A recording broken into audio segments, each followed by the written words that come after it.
Pensiero del giorno, sabato 24 maggio. Annunciare l'amore reciproco. Non basta credere nell'amore di Dio, non basta aver fatto la grande scelta di Lui come ideale. La presenza e la cura di un Padre universale invitano ciascuno a essere figlio, ad amare quel Padre a sua volta, a realizzare giorno dopo giorno il particolare disegno d'amore che il Padre ha per ciascuno, cioè a fare la sua volontà.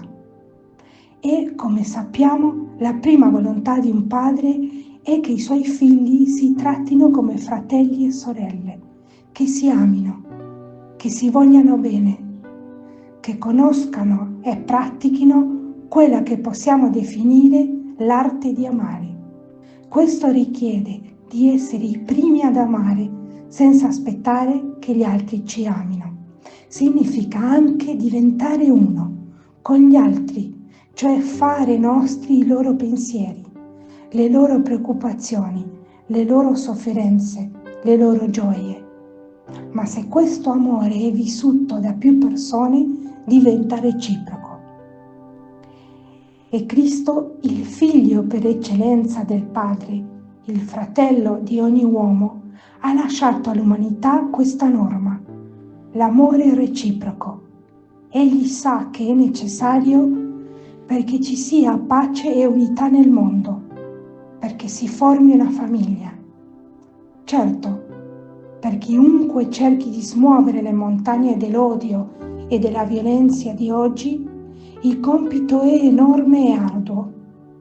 Ma ciò che è impossibile per milioni di persone isolate e divise sembra possibile per chi ha fatto dell'amore reciproco, della comprensione reciproca, il motivo essenziale della propria vita. Chiara Lubich, La dottrina spirituale, Città Nuova Editrice.